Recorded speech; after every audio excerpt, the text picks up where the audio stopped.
People Station V103, the ATL's #1 for hip-hop, R&B, and throwbacks. Frank Ski, Francesca in the building on a Friday. And we have the one and only Cortez Smith here. You know him from The Shy. Nook is in the building, What's man. going on, family? How y'all Come doing? on, man. How you doing, bro? It's amazing, man. I love Atlanta. It's like my second home. It's like when I land here, the atmosphere is brotherly love. It's like my ancestors is calling me here. Good food, good people, and good weather. So First I of all, love it. congratulations. The Shy's been doing so well. You've been doing so well. I'm just upset that you had to die off. Yeah, long live Nook, man. Somebody had to die, right? Yeah, I don't know. Somebody I didn't had want to die. you to be the one. Me either. I mean, I needed more checks. Well, listen, we got something big going down. Yes. Let's talk about that first of all, Man Francesca. Yes, let's of talk the about house. it. The man of the house. Let's talk Yes. about it. The stage play that's going down at Center Stage Theater. Tell us about it. For one, I'm going to say this. #1, urban stage play that's out right now. Nobody is doing it like us. You know what I mean? We bring in so many different flavors. It focus on domestic violence, but not in a physical way, more of like a spiritual and psychological way. See, when we grew up, we always heard about sticks and stones may break our bones, but words will never hurt. Words do hurt. Words hurt a lot. Yeah. And it transfer. Energy transfer, it never dies. So it showed you and it walked you down the journey of a man that is broken, but he's trying. And he's trying to show his love the best way he can. He's down on his luck. He don't have a job, but he got hope. And the woman, she, her name is Casey, she was going through the same thing, but she didn't realize that, you know, it's a reflection of what you got going on. You was down on your luck when you was married. The guy left you. Now you back on your feet, and now you have an opportunity to give that guy game and to, you know, to move how you want to be treated. Yeah. And you go back with the guy that left you for the same reason why you treating him that way. So it's just like she's verbally abusing him, you know, spiritually breaking him down. And you have a friend named Isaac that's just full of life, you know, just unapologetic about how he just expresses himself on how he want him to do better. And where I come in at, I'm the cousin of Isaac. Okay. And I work at the bar at the A spot, man. They just gave me a job there, and I get the drop on Casey about to cheat on him again with the ex-husband, and I give them the drop. So I've been fortunate enough to play a controversial role on everything that I've been on, because now it's a shift. When you see Lawrence, it's a shift. He get the information, he gives it to his cousin, and then that's when they get the drop. And I can't give it too much, you know. Of course, but of course. that is the thick of it all, and it just shows you that, whatever you go through, a community can bring you together. There it is, right there. So you got Vicky Winans working on this with you, It's man. amazing. It's amazing. How was can't that just- experience? I'm learning a lot from her. Just realized that she opened up for Michael Jackson last time I seen her, and then she was just so stoked and excited and billowed to just show us that she been in the game for a long time. And she said she got old money. So I'm like, oh, okay, I'm trying to get your money. You know what I mean? I'm trying to get the money that you got. But that no, right. but she just working around her and just learning from her, she is very attentive about her music. Okay. And how people gravitate to her. You know what I mean? So it's amazing. It's amazing. Vicky Winans is someone who has just celebrated 41 years in this industry. Yes. She is 73 years young. Yes. I mean, 7 look Grammys. good. She looks Yeah. amazing. Yeah. 14 Stellar Awards, 7 Grammys. What have you learned from her just working with her as a special guest from Man of the House? Patience. Patience is always willing to learn. She's never in that mindset of thinking that she's seen it all, she's been there. No, she's willing to learn new things. And just patience and just taking in and then absorbing the room and the energy and bouncing off us, because you said she been in the game for 41 years. I'm 32 years old. So she been in the game longer than I've been alive. Yes. So for us to sit there and have a conversation and it matches, and she's like really listening to me to hear my come up and giving me game is amazing. You can't pay for that.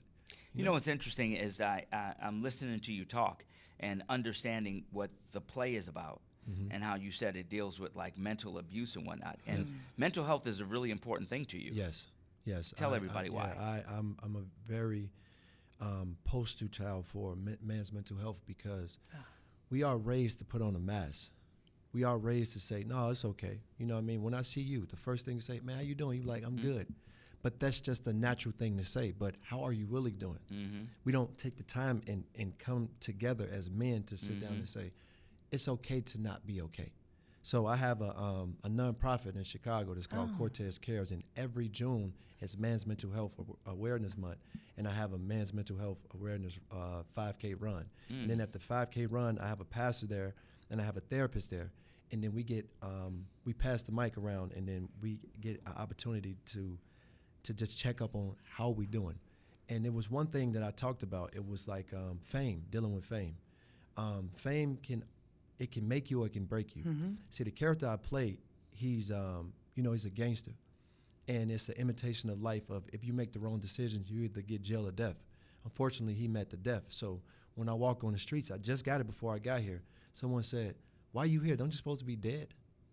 And I'm like, "What do you mean? I can't be alive. I can't live. It's a job." And they're like, "No, you're supposed to be dead." And I said, I'm gonna pause that for a second.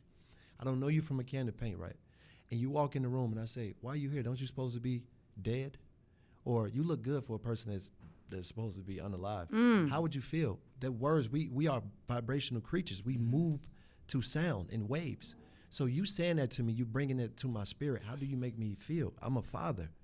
I'm a son. I'm a grandson. I'm a nephew. I'm a cousin. I'm a brother. You think they want to hear that? God. Oh, I didn't mean it. But it's just like you have to be mindful of how you treat and say things to people. You know what I mean? We are emotional beings.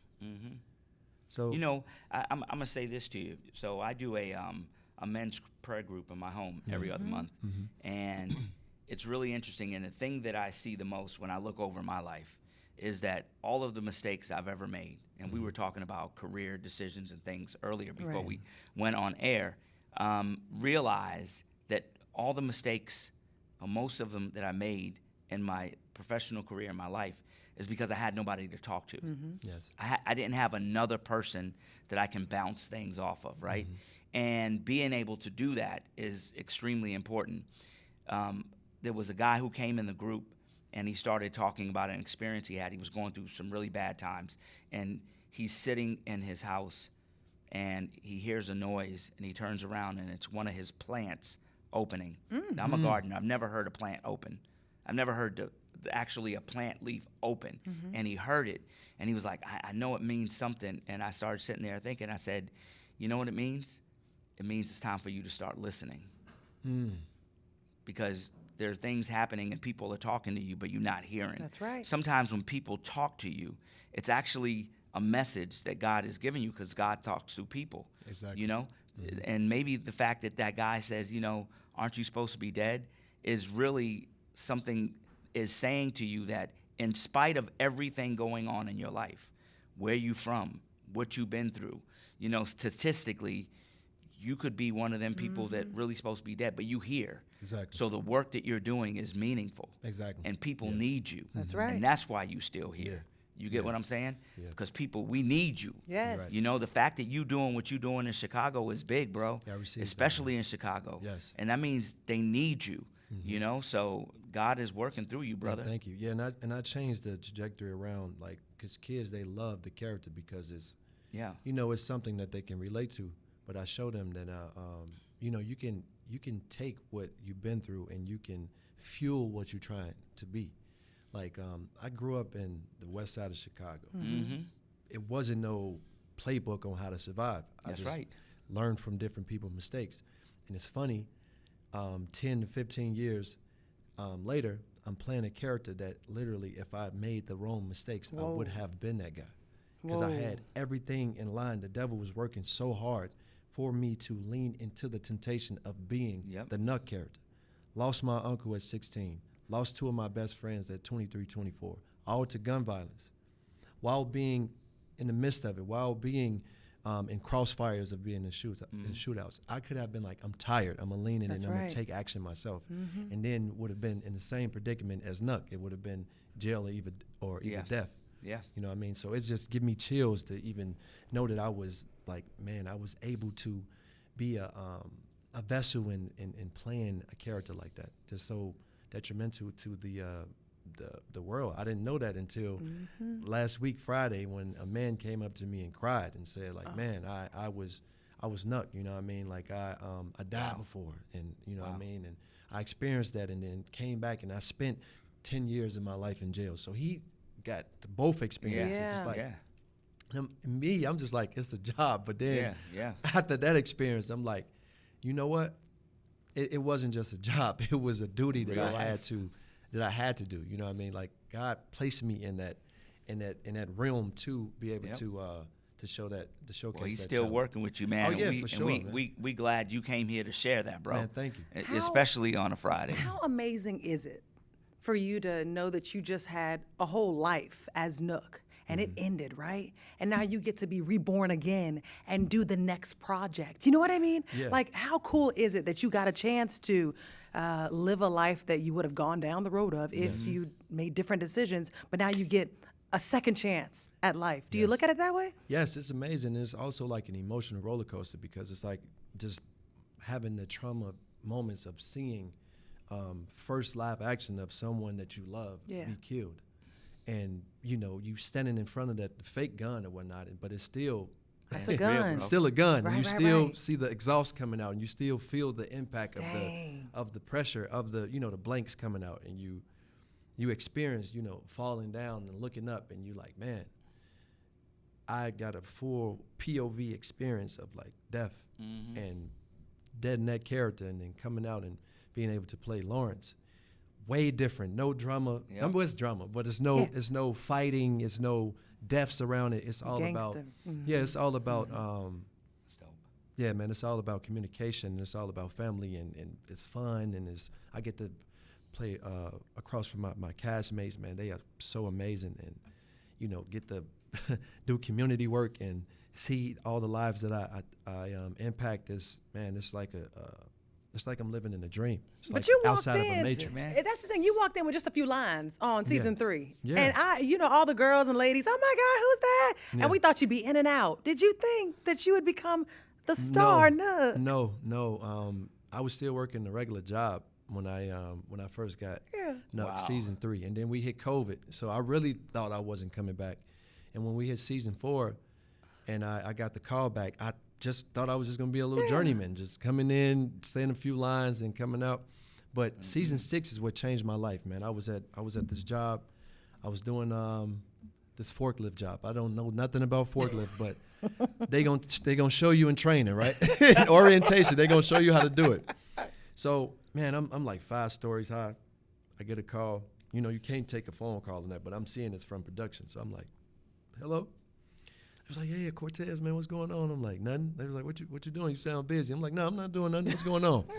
Because they didn't even reach out to my agent first. I was calling my agent. They said they didn't hear anything. Yeah. So they was like, yeah, we established in about 8 different wardrobe looks for 8 episodes. I said, how many episodes this season? It was like 16. I said, oh yeah. What? I took that vest off. I let the crane down. I parked it, and I said, yeah, man, I'm gone, man. It was real. No, you did not. It was real. I hope the forklift That's dope. was in park. Yeah, I put it in park. Yeah, I said it was real, man. Love y'all. Thank y'all for y'all time, but it was real. But it was just going on set and just seeing that I'm actually a part of the show now, man. It was a dream come true. But I put in that work. Yeah. The times when we was on strike, I did indie films. I studied, went to school, like never stopped. Important. Yeah. Just went to just did my own thing. When that time was called, I executed it. And Amen. the role just started getting bigger. And then I had an acting coach on set, and he told me, he was like, they're about to give you a lot of work. This is a test. If you don't do it, you're going to see for yourself you're not going to make it.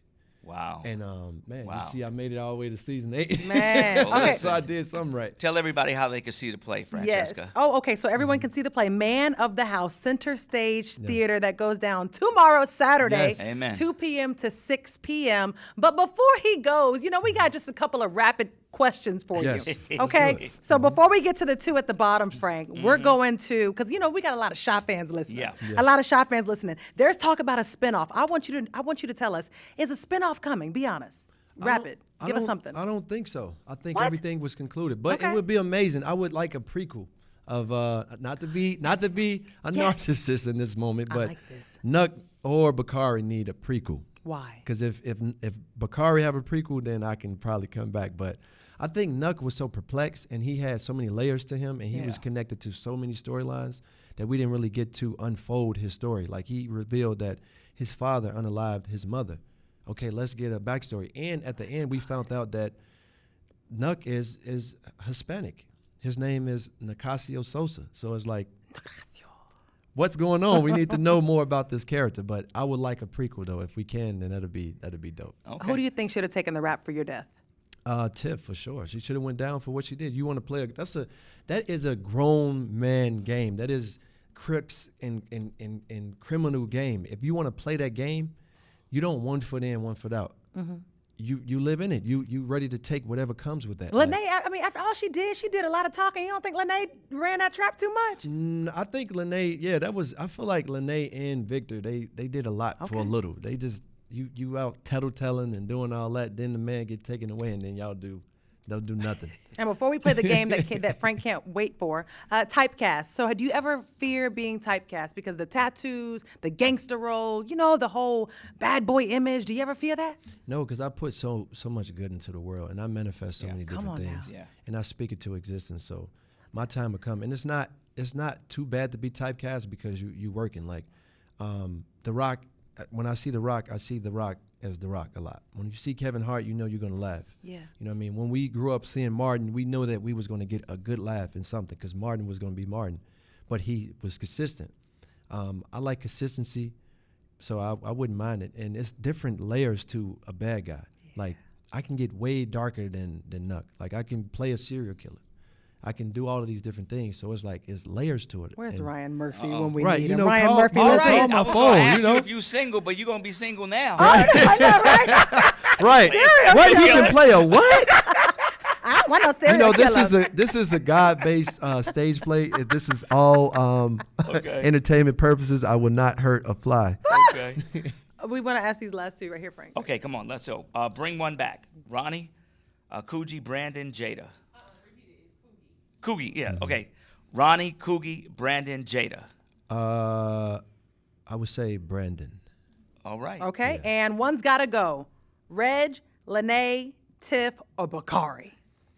Lene, because if Lene didn't run her mouth, Nuck could still be lying somewhere around here, All right now. There it is. Man of the house. There it is. Right, all right, man of the house, Cortez y'all. Smith. Thank you, bro. Appreciate you, man. Man, thank you. No doubt. Right. People Station V103.